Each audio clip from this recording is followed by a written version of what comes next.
你好，大家好，我是邱乐立律师，我是这边的律师。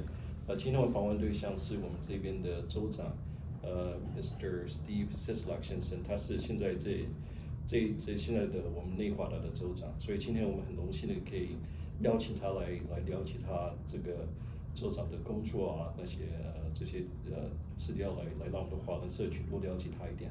So hello, Governor. How are you today, sir? Doing well, thank you. Appreciate you having me. Great. So I understand recently you passed a proclamation for Asian Culture Day here in Nevada. Right, yeah. It's very important to me and to my wife in particular. My wife is of Chinese descent. She was born in Ely, Nevada, but she's only one of two first ladies in the country that are Asian American descent. So she's taken these issues to heart and is raising awareness wherever she possibly can. But we're doing everything we can with proclamations, with appearing at events, and so forth, that let the community know that we care and they've got somebody that supports them and raise awareness of the issues that they're concerned about. It's a big population base here in Nevada, a big part of your constituents. It's a big part of our constituents. There's a lot of different parts of the Asian American community, whether it's Cantonese, Mandarin, there's Philippine, there's Vietnamese, there's so many that they don't all get together, a lot of different organizations, but they represent a big part of our population. Thank you, Governor, for recognizing the various different cultures and dialects. Most people don't know the difference, so thank you for understanding all those issues.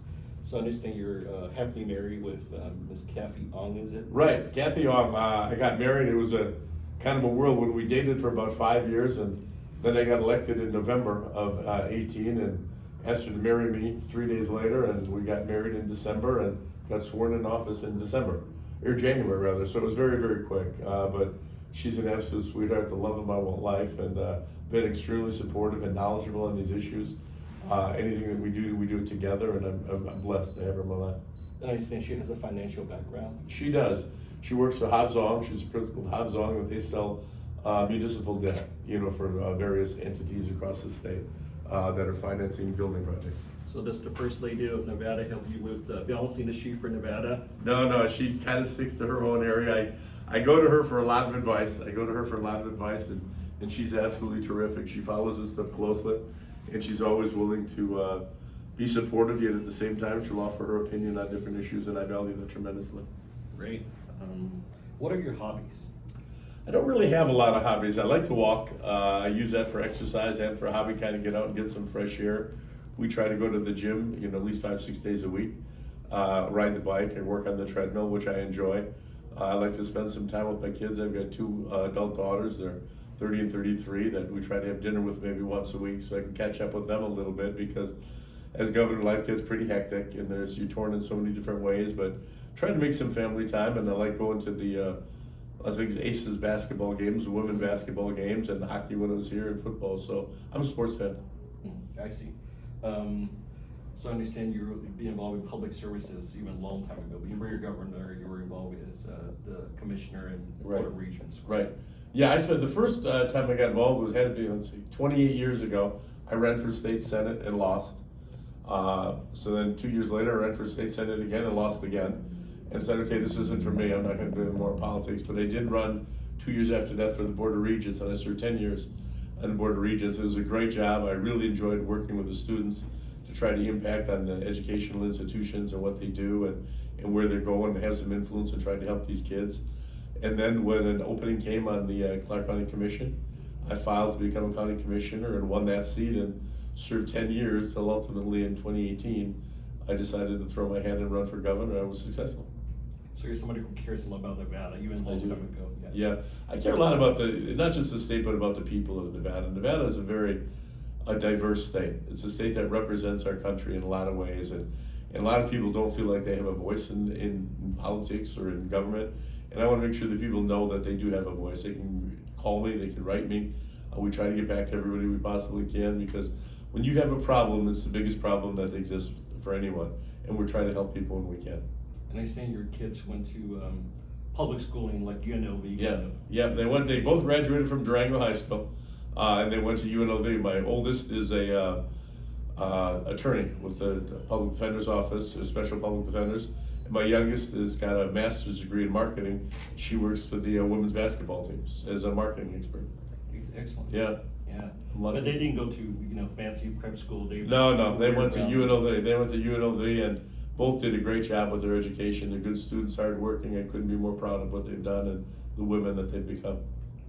What do you enjoy most as being the governor of Nevada? Well, certainly COVID is not it. That was not enjoyable at all. What I enjoy is trying to help people when you've got problems, and getting someone help in navigating through the bureaucracy that exists in government, whether that's for an individual, it can be for a small business, and trying to show them that there's a light at the end of the tunnel, that we can do a little bit better, and to try to get things improved. My dad taught me long ago. My dad passed away almost 20 years ago now. But he said, always try to leave it a little better than you found it, and that's what we're trying to do with state government, is leave it a little better. Try to do some good things that'll help people, and they'll get the benefit from it in the long term.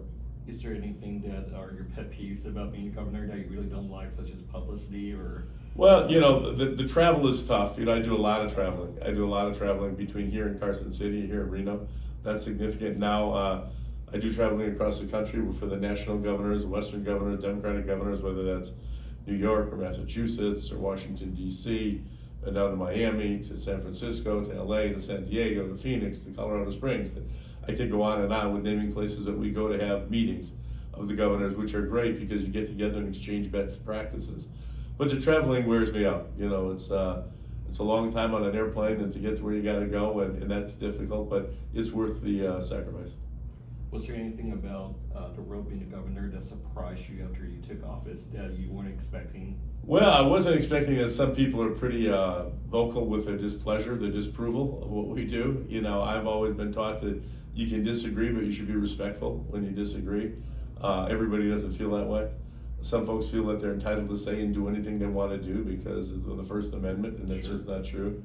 That's made it a little difficult sometimes, but the vast majority, and I mean 99.5% of the people are terrific. They're just absolutely great. I see. What do you think is really different about Nevada compared to other states? Well, Nevada's still a small state. It's a western state that it's small, but not as small as we used to be. We used to be, the Montana, Wyoming size, we've moved up a little bit. We're a little over 3 million people now, 3.2 million people that call Nevada home, and the state is growing rapidly. And we've got big state problems that, we didn't used to have before, whether that's water, whether that's our educational system, whether that's healthcare, employment. There's a plethora of ideas I could give you that, that are issues that have come about because the state continues to grow, and it's tough when you've got a legislature that only meets every other year to handle these, and come up with a 2-year budget is a challenge. Is it more stressful than you thought or less stressful than you think? That's about what I thought. It's a little more stressful maybe than I thought it was going to be, but I've got a great team, I've got a great staff that helps me get through these issues, and I'm lucky to have them. I see. And I see you have a kind of a blue collar kind of background growing up. I do, yeah. My mom and dad did a great job. They raised 3 of us. I have an older brother who's passed and a younger sister. My dad worked as an engineer for General Motors, as a design engineer. My mom was a line worker, worked at Piggly Wiggly grocery store as a cashier. So she worked hard, and they made enormous sacrifices to get their kids through school, through college, and help us out and teach us the important things in life. And we all owe them a great debt of gratitude for what they did in terms of building a strong foundation and helping us understand what's really important and what isn't important. And you went to school at UNLV, was it? Yeah, I went to school. I got my initial degree, my bachelor's degree from the University of Wisconsin in Milwaukee, which was a kind of a commuter school. It's a big school, but it's kind of a commuter school. I graduated from there in 1974, I believe, yeah. And I came out here to UNLV to get my master's degree, and I got my master's degree at UNLV. And at the time, UNLV was just a little bitty dot on the map. It wasn't anything like it is today with the buildings and the resources that they got. So the school's grown tremendously, but that's my alma mater, UNLV. Yeah, went law school and didn't have any of that. No, yeah. We were fortunate, yeah. So education is a big piece of your platform, right? It is. It's a big piece of my platform, and I feel very, very strongly that all kids, regardless of their parents' bank account or their address, should have the availability, the access to quality education. And it's important that that's allowed, and that doesn't necessarily happen now. If you live in one of the rural areas or the suburban areas, I'll call them that, the Green Valleys or the Summerlands, they've got some really great schools, brand new schools out those ways. But when you get into the urban core, some of the schools are pretty much challenged. I mean, they've been old, they've been there a long time. We haven't invested in them, and that's not fair to the kids that go there. They should have the same amenities and the same access to quality that everybody else has. So we're working to improve that. I see. What would you like to do in the second term if you're reelected, what's a big thing that you hope to accomplish? Well, the two biggest things that we're looking at, one is education. We need to do more to make sure that we fund education appropriately.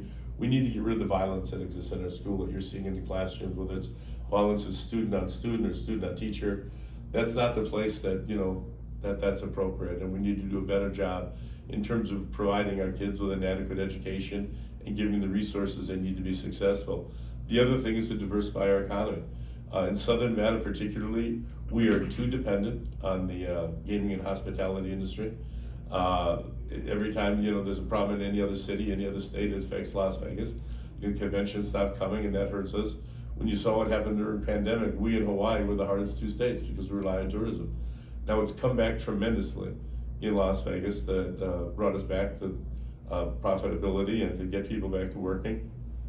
But on the convention side, the during the week business, we're still a ways off. Those conventions are planned years in advance. So we've got to get more of them planned, and it's coming back strong, but we've still got some work to do. A lot of work to do. Yes. So since you travel quite a bit, when you're here in Nevada with Kathy, who cooks at home? Do you cook at home, or does she cook? Or I don't cook. You wouldn't want to eat my cooking. Kathy cooks. We get a lot of bring food in because she works full time too, and I work full time, and I'm not a real fussy eater. We'll kind of eat whatever, and in fact, it's my job today to bring something home for dinner, so I got to think of what I'm bringing home for dinner tonight. But usually we'll bring something in, or she cooks, and she takes great care of me. I'm a really lucky guy. Great. Well, thank you very much. Appreciate it. It was a pleasure. Look forward to doing it again. Thank you.